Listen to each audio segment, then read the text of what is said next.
The girl has a unique superpower that allows her to control anything made of metal, and she uses it to her full advantage.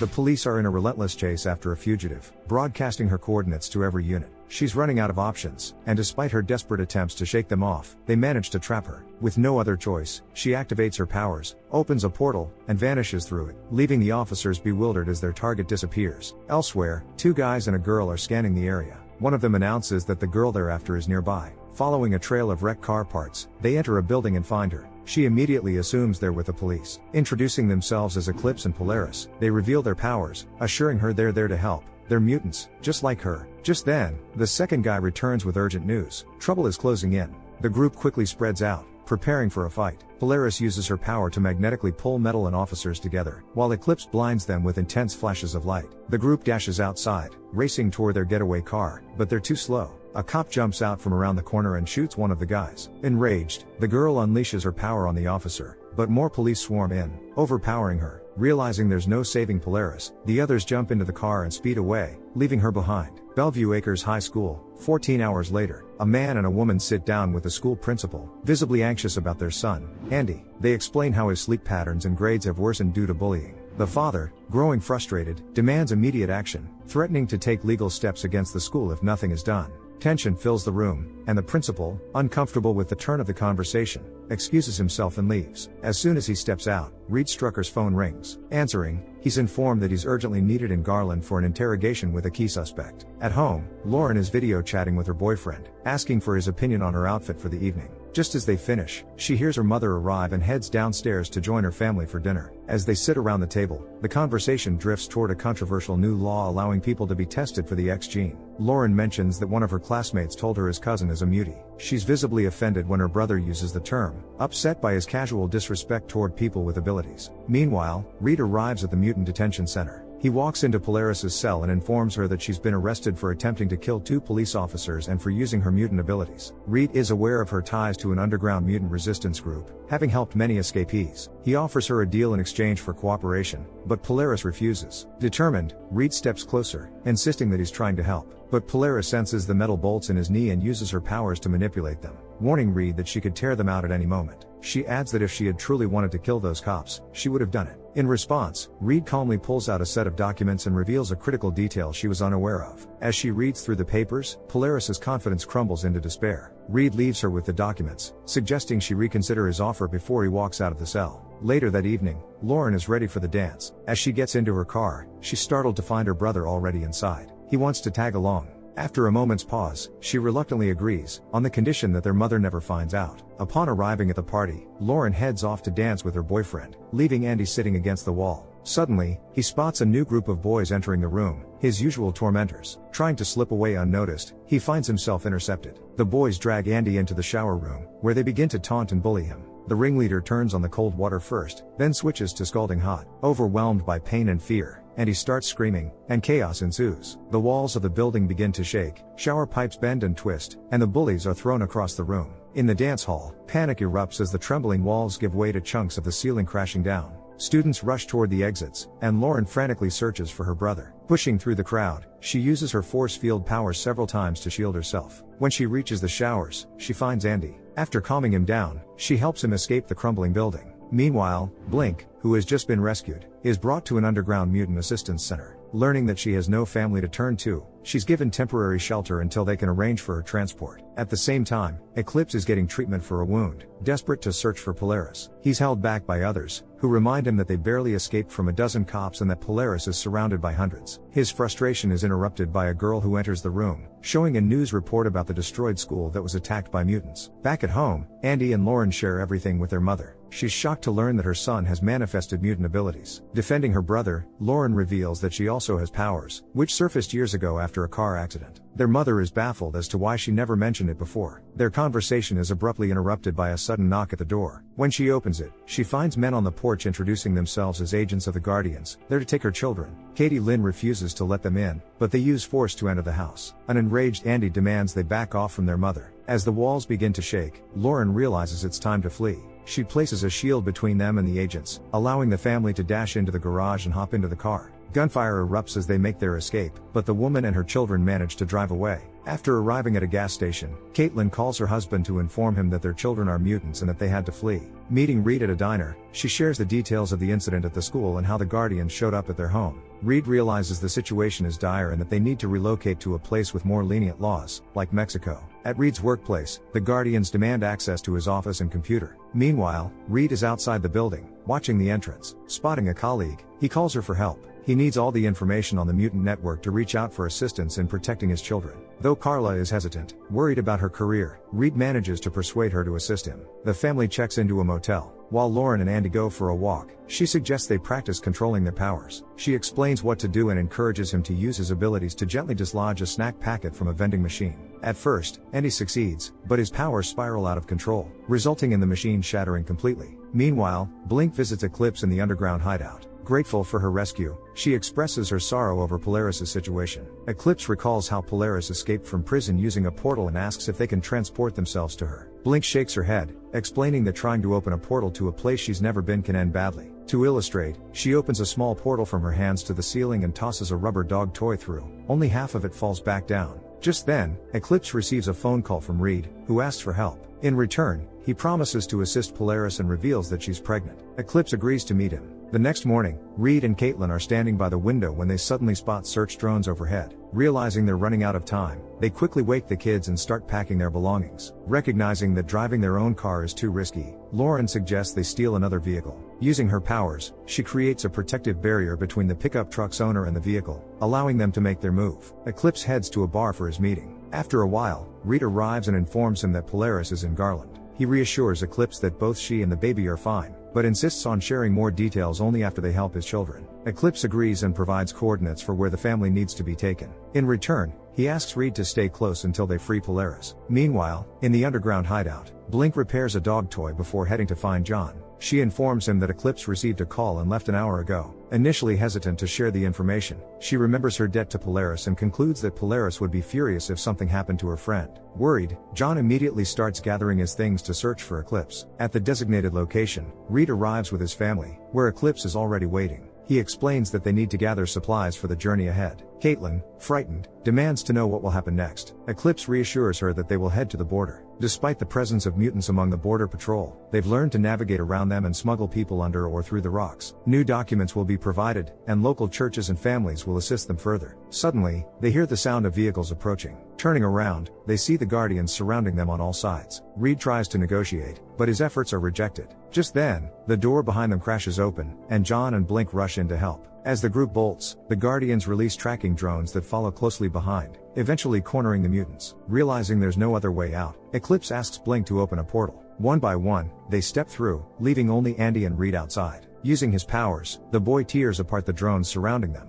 and Reed shoves him toward the portal. However, Blink's strength is waning. She can't maintain the opening much longer. It closes just before Reed can step inside, leaving him stranded on the outside. A year ago, Reed, Caitlin, Lauren, Andy, and Reed's mom are enjoying a day at the bowling alley. A boy makes his throw and scores a strike. Proud of his achievement, he hands the turnover to his sister. She knocks down 9 pins but, using her abilities, subtly nudges the last pin so it falls as well. Meanwhile, the family notices a girl on the adjacent lane whose face starts to vibrate. When she points it out, her mother tells her it's none of their business. The girl's father defends her, asking everyone to stop laughing at his daughter. Suddenly, the upset child releases a powerful impulse that sends all the dishes flying off the tables. Reed quickly intervenes, warning the father that he's a federal prosecutor and using abilities in a public place like this is a serious offense. He advises them to leave before things escalate. The father complies and takes his daughter away. Afterward, Reed reassures his daughter, telling her everything is okay. However, she disagrees, feeling bad that the father and daughter had to leave. Present day. After stepping through a portal to the underground headquarters, John checks to see if everything is okay. The anxious family insists they must return for Reed immediately, but they're told it's not possible right now and that their first priority is to help Blink. The exhausted girl reveals she has never opened such portals before and then collapses. The guys lay her on a bench and try to provide whatever help they can.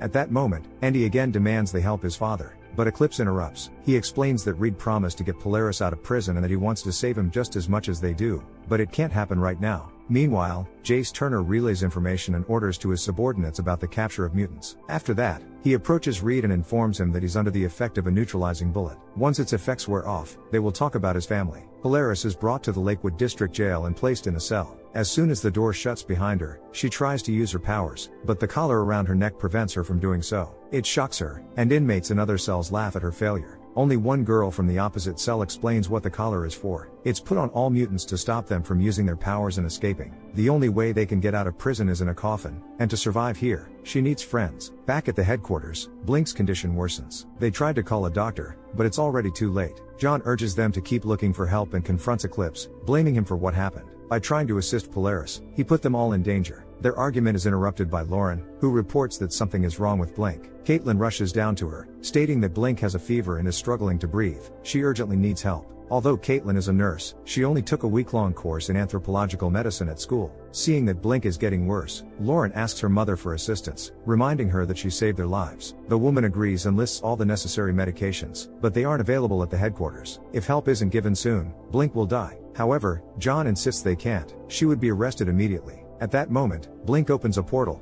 and everyone sees an oncoming car hurtling toward them. They quickly scatter. As part of the car passes through the portal, it instantly closes, slicing the vehicle in half. Once they regain their composure and confirm that everyone is alive, they move Blink onto a table. However, her powers spiral out of control again, and she opens another portal. Lauren approaches and uses her shield powers to close the portal. John asks Caitlin if they can get all the medications. Will she be able to help? She replies that those medicines can't simply be bought at a pharmacy. They are only available at the hospital. Eclipse suggests that the woman accompany him to get the medications and asks Lauren if she can continue closing the other portals. After a moment of thought, she says she will try. However, their mother is hesitant to leave her alone. Lauren reassures Caitlin that she'll be okay and that everything will be fine. Meanwhile, at the Guardian service, Agent Turner speaks with Reed. He offers Reed a chance to cooperate, but Reed refuses, stating that being a mutant is not illegal. The agent warns him that he has put his family in a very difficult position, although no charges have been filed against him yet. He adds that if Reed wants to communicate through a lawyer, they can provide one, but only after charges are brought. At the same time, Eclipse and Caitlin are on their way to the hospital. As they drive, Eclipse tells her about John, explaining that he's very strong, which is part of his ability.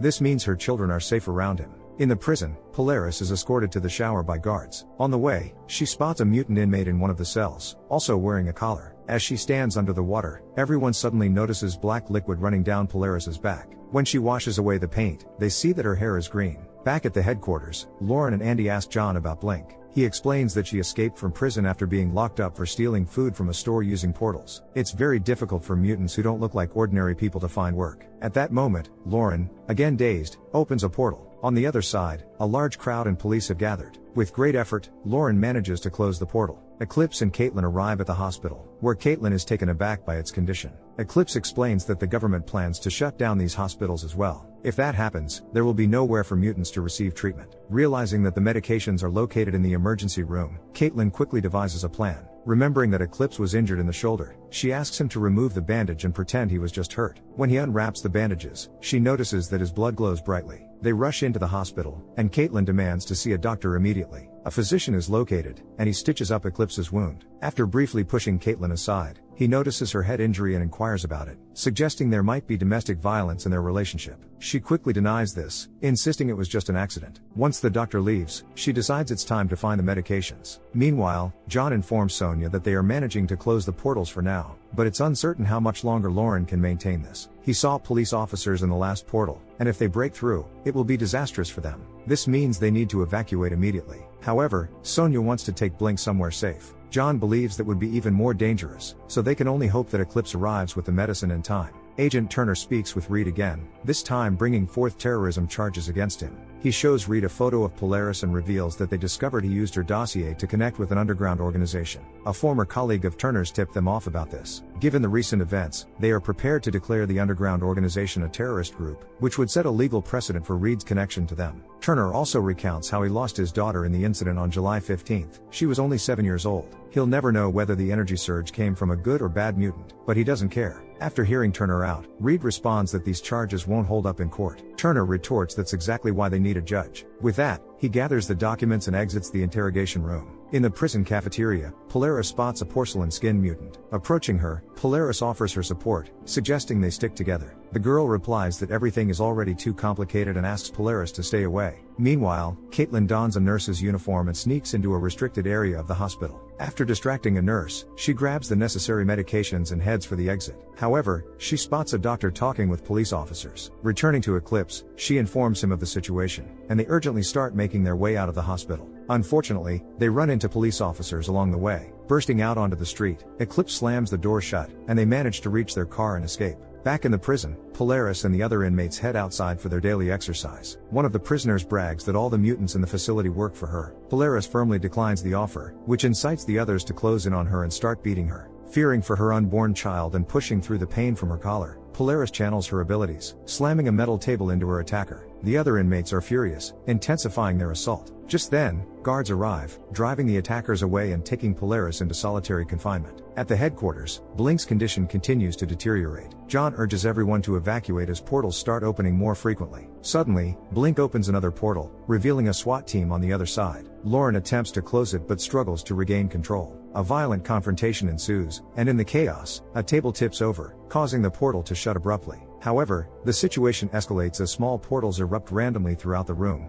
unleashing bolts of lightning. Her powers spiral out of control, leading John to order an immediate evacuation. Reed is brought back for questioning by Turner. Attempting to pressure Reed into cooperating, the agent presents footage of Reed's mother undergoing interrogation. Outraged, Reed defends her, insisting she has nothing to do with this. Eclipse and Caitlin are on their way to the headquarters, and the woman is visibly upset about the treatment of mutants. The guy points out that it could be worse. The doctor treated his wound first before calling the cops. As soon as his parents learned about his abilities, they disowned him. Polaris was the one who helped him survive in this world, and it's incredible that Caitlin hasn't given up on her kids. Suddenly, Caitlin feels a wave of panic and asks to turn back. Eclipse reassures her, explaining that everything is fine. One of their guys is stationed at the entrance, creating a palpable fear to deter any uninvited guests. However, seeing the panic in Caitlin's eyes, he realizes it's not just that, something is definitely wrong. As they arrive at the building, they notice an evacuation is in progress. Caitlin rushes over to Polaris and is relieved to see that she's okay. Eclipse approaches and asks for the medication,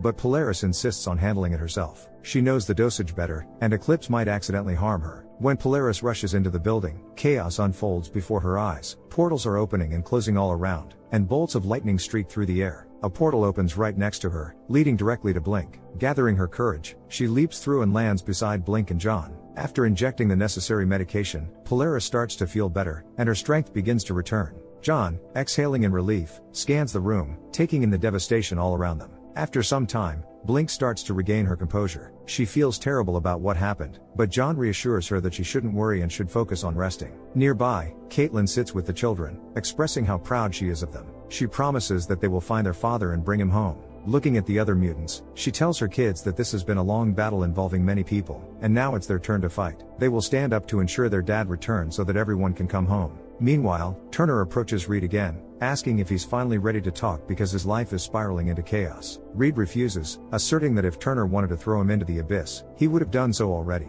Clearly, the agent has overreached. He lost expensive equipment and let 6 fugitives slip right through his fingers. Reed has been in Turner's position before and knows he's desperate. That means Reed is willing to strike a deal, but on his own terms. He agrees to cooperate but insists on serving his time alone, with his mother, wife, and children left in peace. He demands that a lawyer be brought in immediately to arrange this. Grinding his teeth, Turner agrees, but only if Reed provides information about the underground mutant network. Realizing he has no other choice, Reed nods in agreement. In a secret laboratory, Dr. Campbell walks into the office and asks Joshua to gather all the files on mutants with siblings. Joshua uncovers an incident from the 1960s that took place in Rio. After reviewing it, the doctor inquires whether the Straker children, who destroyed the gym, have been found. Joshua informs him that the Guardians are still searching for them. The doctor then requests to speak with the lead investigator on the case. He has something important to discuss. What do you think would happen if people with such abilities existed in our real life? Would they face a similar fate? Share your thoughts in the comments down below, give a thumbs up, and subscribe to the channel. See you in the next videos.